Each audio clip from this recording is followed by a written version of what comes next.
الحمد لله رب العالمين والصلاة والسلام على خاتم الأنبياء والمرسلين قائد الغر المحجلين إمام الأنبياء وسيد المرسلين ورحمة الله للعالمين سيدنا محمد وعلى آله وصحبه أجمعين وخلفاء الراشدين المهديين وعلى جميع الصحابة والتابعين ومن تبعهم بإحسان.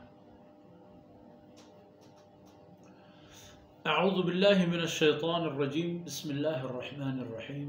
والسماء ذات البروج واليوم الموعود وشاهد ومشهود.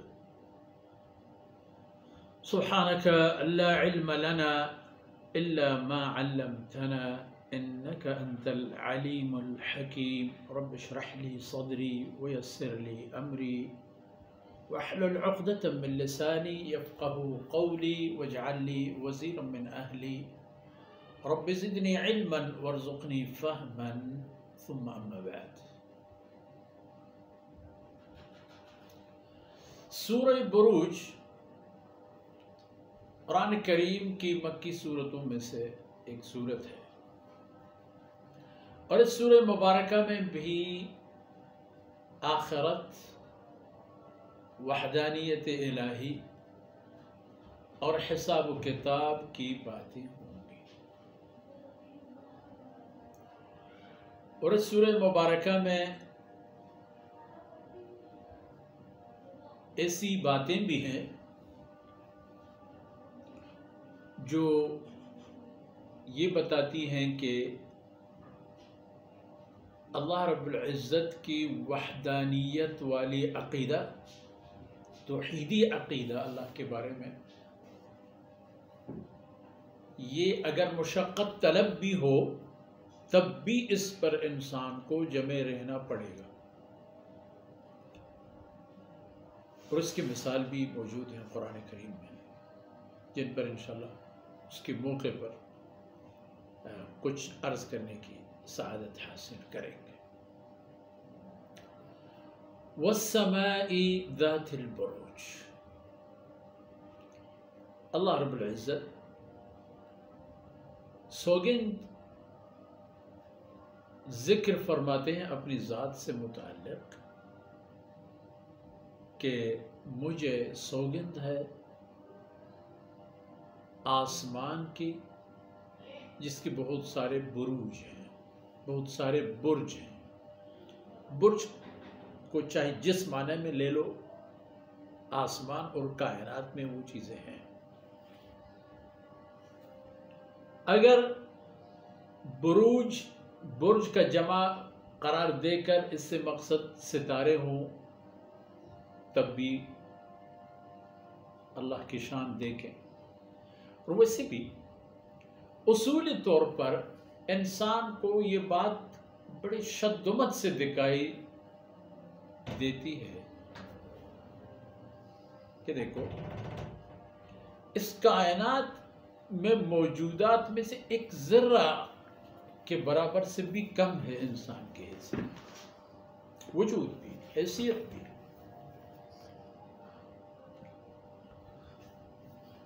اتنے وسیع و عریض کائنات کی جتنے بھی سارے سیارے ہوں، ان سیاروں میں سے ایک زمین ہے جس پر انسان رہتا ہے اور اس کے ساتھ 18,000 مخلوقات بھی، کہ ان میں ایک بڑی تعداد پانی میں اور ایک بڑی تعداد خشکی میں.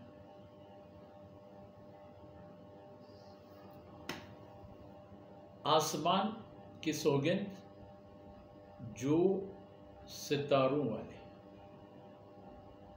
ستاروں سے بڑے آسمان. اور برج کو یہ معنی بھی آپ دے دیں کہ اس سے مقصد منازل، ایسے منازل ہیں جن کو سورج طے کر کے پھر اپنے مدار میں آ جاتا ہے، جہاں سے اس کی حرکت شروع ہو جاتی ہے وہاں آ کر مکمل ہو جاتا ہے. اور قرآن کریم میں تمام صورتوں میں، یعنی تمام حالتوں میں اور تمام شکلوں میں یہ اشارے موجود ہیں. گویا کہ اللہ کے اس وسیع و عریض کائنات میں یہ سب کچھ موجود ہے. اور اس انسان کو جو اللہ رب العزت نے ایک وجود دے دی ہے اور ایک قوت ارادی دی ہے، اسی عقل اور قوت ارادی کے بل بوتے پر اس انسان کے اعمال اور اس کے کردار خود انسان کے لیے بھی یا کائنات کے لیے بھی یا معاشرے کے لیے بھی مفید ہو تو مفید اور مضر ہو تو مضر. تو سوگند اور حلف یاد کیا جاتا ہے. اللہ رب العزت یاد فرماتے ہیں آسمان کی، اور اس میں بروج کا تذکرہ، اللہ کی صناعی، قدرت کاملہ، بے نیازی اور عظیم اختیارات کے مالک ہونا ظاہر کرنا ہے اسی انسان کے لیے جو ایک معمولی سی قوت ارادی اور عقل کے بل بوتے پر کیا سے کیا نہیں کرتا، حالانکہ وہ ایک ذرہ سے بھی کم ہے اللہ کی مخلوقات میں سے.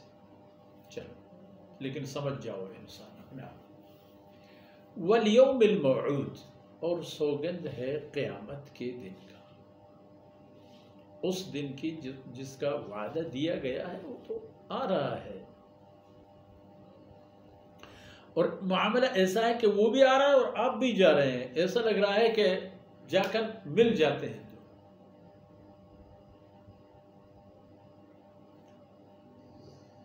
تو یوم موعود وہ شاہد و مشہود، اور قسم ہے جمعہ کے دن کی جو مسلمانوں کے تجمع کا موقع ہے، ہفتہ وار اللہ کی بندگی کے لیے اللہ کے بندوں کو جمع کر کے ان کے لیے اللہ کے احکامات بیان کیے جاتے ہیں، ان کے لیے اللہ رب العزت کی نعمتوں کا تذکرہ ہوتا ہے، ان کو زندگی گزارنے کے ڈنگ طریقے سکھائے جاتے ہیں. اور یوم عرفہ کی کہ جس میں اللہ کی مرضی سے خلق خدا کو جمع کیا جاتا ہے، لوگ جمع ہو جاتے ہیں میدان عرفات میں، ایک رنگ میں، ایک ڈنگ میں، ایک انداز میں، ایک آواز میں اللہ کی بندگی کا مظاہرہ کرتے ہیں،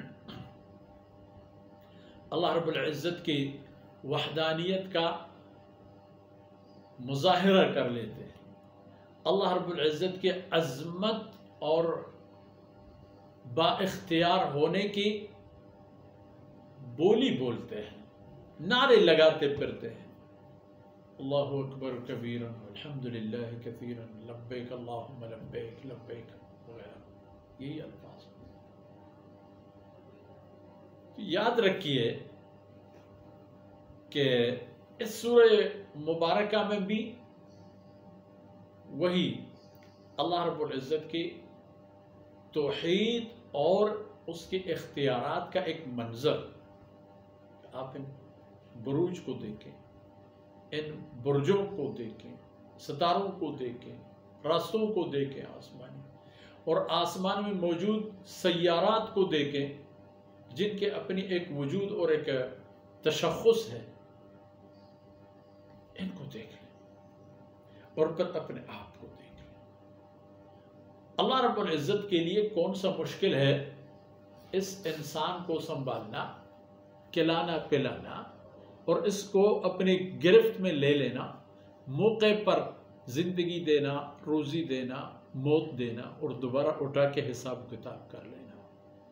تو یہ باتیں حقائق اور اٹل ہیں کہ ان اللہ علی کل شیء قدیر، اور اللہ رب العزت نے انسان کو زندگی دی ہے اور مقصدی زندگی بھی دی ہے.